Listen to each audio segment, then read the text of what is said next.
Salut les harpistes! Aujourd'hui je vais vous raconter une histoire, l'histoire de la harpe.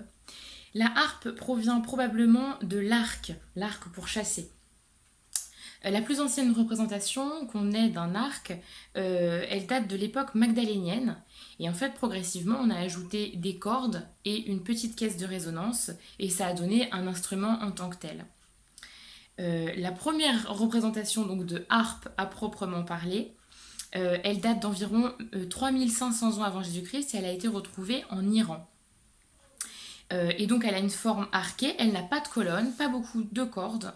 Et on retrouve en fait ce type de harpe en Afrique encore aujourd'hui, un peu plus élaboré bien entendu. Donc vous voyez la forme vraiment arquée, très peu de cordes et une toute petite caisse de résonance. Ces mêmes harpes, on les retrouve dans l'Égypte antique, mais là, elles vont mesurer 1,50 m à 2 mètres de haut. C'est absolument énorme. Et elles ont, alors selon les époques, entre 5 à 7 cordes, puis entre 10 à 14. Et en fait, je ne sais pas si vous voyez bien, on en jouait debout. Elles étaient vraiment à taille humaine, voire plus haute. Voilà. Et en fait, on suppose qu'elles étaient utilisées dans des rites religieux, si on peut dire. Et ça devait avoir en fait un son très grave et très ample et puissant. Ça devait être très vibratoire, on va dire. Voilà. Aux environs du 5e siècle avant Jésus-Christ, donc les Égyptiens ramènent des harpes angulaires d'Assyrie. Donc l'Assyrie, c'est au nord de la Mésopotamie. Et elles ne disposent donc là encore que d'une caisse de résonance et d'un joug de fixation. Donc là, c'est la deuxième photo, ici. Voilà, la petite caisse, presque plate, et le joug de fixation. Toujours très peu de cordes. Voilà, voilà. Ce type de harpe va beaucoup se répandre et les syrophéniciens vont y rajouter une colonne pour la consolider. D'accord? Donc la colonne, elle va venir relier, elle va faire finalement un triangle. D'accord? Cette harpe va beaucoup voyager, son nombre de cordes et sa forme vont évoluer selon bien sûr les époques et les régions. Et en fait, il est intéressant de voir qu'on dit la harpe, mais il y en a plein de formes différentes. Je pense par exemple, moi ce qui me frappe toujours aujourd'hui à l'heure actuelle, c'est par exemple les harpes sud-américaines, notamment la harpe paraguayenne. J'ai dû vous sortir une photo aussi.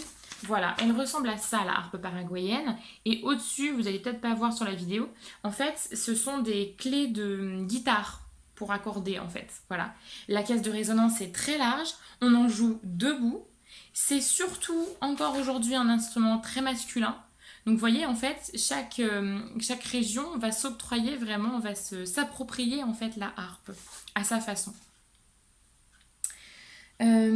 En Europe, alors là je retourne donc là plutôt au Moyen-Âge, en Europe la harpe est citée pour la première fois au 6e siècle.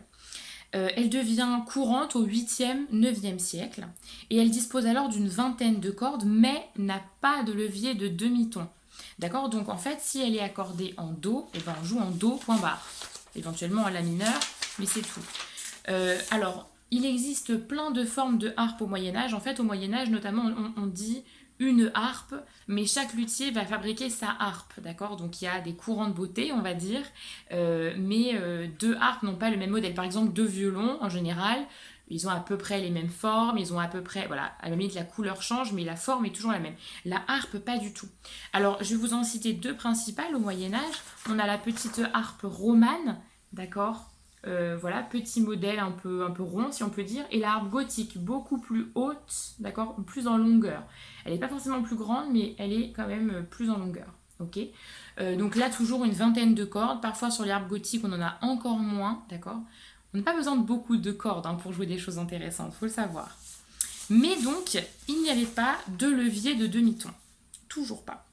Donc, en fait, on va progressivement abandonner la harpe au XVIe siècle. À ce moment, des luthiers irlandais vont ajouter une rangée de cordes pour avoir en fait un jeu chromatique et pouvoir à ce moment-là accompagner les autres instruments. Vous savez que surtout au XVIIe siècle, ça commence, fin XVIIe siècle, on va inventer un peu le système des tonalités, notamment avec Bach et Rameau. Et donc on va changer, on va aller dans des tonalités voisines, chose que la harpe donc sans levier ne peut pas faire. D'accord? Déjà qu'avec des leviers c'est pas évident, alors sans, ça devient vraiment très complexe. En 1660, un luthier tyrolien fixe des crochets en haut des cordes, ce qui va en fait donner le principe de la harpe dite celtique, d'accord? Donc les fameux leviers hein, qu'on a ici, voilà. Et donc là, on va pouvoir enfin changer un petit peu de tonalité. En 1697, un luthier bavarois, vous voyez qu'on continue de voyager, invente un système de 5 pédales pour actionner ces fameux crochets, mais cette fois-ci avec les pieds. D'accord? Et ça va être la première harpe classique, qui est la harpe à simple mouvement. D'accord? Et il va falloir attendre 90 ans, c'est-à-dire en 1787, pour que Sébastien Erard, qui était également luthier pour piano, imagine un mécanisme donc de fourchette pour remplacer les crochets. Et en 1811, il invente la harpe à double mouvement que vous voyez aujourd'hui jouer dans tous les grands orchestres. Donc en fait, il y a 7 pédales, d'accord, donc une pour chaque note. Et chaque pédale a 3 niveaux, d'accord. Donc il y a le bémol, le niveau du bécard et le niveau du dièse pour chacune des cordes. D'accord. Et ensuite, c'est un système effectivement de fourchette qui va plier finalement les cordes jusqu'à avoir la bonne note. Donc c'est vraiment des machines infernales, si j'ose dire. C'est vraiment de la précision. L'harpe classique va rapidement éclipser la harpe donc à crochet, considérée comme un instrument trop simple, parfois un instrument plutôt folklorique. Aujourd'hui encore, on voit que la harpe elle est utilisée comme un simple instrument d'étude. Voilà. Alors que bien sûr, on sait qu'il y a une grande tradition de harpe. Alors là, ça fait longtemps que je suis en train de me dire que je ne vous ai pas montré de photos. Voilà, je ne vous ai pas montré la harpe en Irlande, parce que vous savez que c'est un des emblèmes de l'Irlande, la harpe, elle ressemble à ça. Là, je vous ai mis la photo de la harpe dite de Brian Boru, qui est tout ouvragée et qui a des cordes en métal. Alors ça, les cordes, j'en parle peut-être après, d'accord? Donc ça, voilà, c'est ce qu'on trouve en Irlande, on va dire jusqu'au courant du 19e siècle, d'accord? Ça a été très compliqué, elle a été interdite, mais on l'a cachée quand même. Voilà, je vous passe tout l'historique. Je vais un petit peu plus rapidement sur la fin. Dans les années 70, donc 1970, notamment grâce à Alan Stivell et à sa renaissance de la harpe celtique, la harpe dite celtique va de nouveau connaître un âge d'or. Et aujourd'hui, on voit des harpistes celtiques donc, qui jouent de plein de styles différents, pop, rock, jazz, électro, musique celtique et traditionnelle bien évidemment, musique contemporaine, etc. Et puis donc comme je vous le disais, on va vite rencontrer la harpe électrique. Ça je vous en parlerai mieux parce que j'ai la chance d'en avoir une. Alors juste rapidement, je ne vous ai pas montré la harpe à simple mouvement, d'accord? On voit ici que la colonne est que le haut est relativement fin, et puis là, la double mouvement. Là, on voit qu'effectivement, il faut de la place pour mettre toutes les fourchettes, d'accord? Et ici, bien sûr, la harpe électrique. Voilà, un modèle en tout cas, parce qu'il en existe plusieurs modèles. Voilà, alors pour les cordes. Alors, les cordes. Au Moyen-Âge et avant, on suppose qu'on utilisait des cordes en boyau. Enfin, au Moyen-Âge, c'est sûr. Avant, on ne sait pas trop. Peut-être des fils. Enfin, les fils, il faut les fabriquer. C'est très complexe, en fait. Donc, probablement des boyaux. Alors, on entend souvent l'expression boyau de chat. En fait, les chats n'ont pas des boyaux assez grands, sachez-le. Donc, c'était plutôt notamment des boyaux de moutons, d'accord. Alors sur les harpes classiques aujourd'hui, ce sont encore des cordes en boyau, d'accord. C'est une technique très ancienne, d'accord, qui est utilisée. Donc l'harpe en boyau, les cordes en boyau, pardon. Donc sur les harpes classiques, c'est encore le cas. Sur certaines harpes celtiques, vous en trouvez encore, d'accord. Vous avez également aujourd'hui pour éviter d'utiliser du boyau mais avoir quand même un son assez similaire, vous avez les cordes en carbone, d'accord. Et ensuite, assez vite, on va utiliser des cordes en métal, d'accord, notamment sur la harpe, ce que j'appelle moi l'harpe bardique, donc la harpe par exemple de Brian Boru, c'était des harpes donc en métal. Aujourd'hui, beaucoup de harpistes utilisent encore des harpes en métal sur les harpes celtiques, et donc ça donne un son très cristallin. Souvent, on vient jouer avec les ongles, d'accord, donc là c'est encore ça parle d'une autre technique.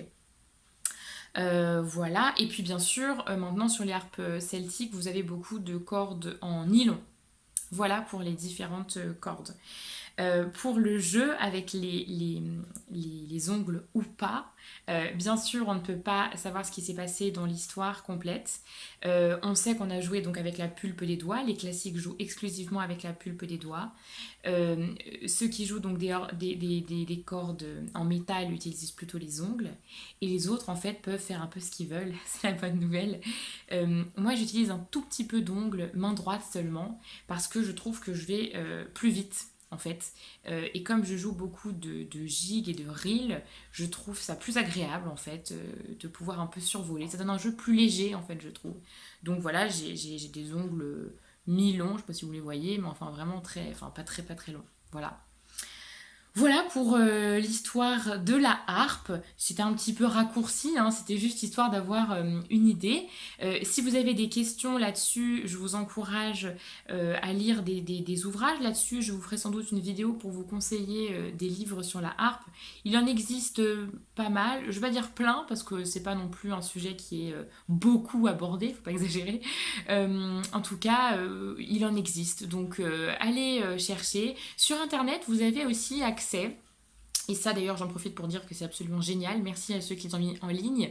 Vous avez accès à comment ça s'appelle, des thèses ou bien des mémoires de personnes qui ont passé des diplômes à Rennes en harpe.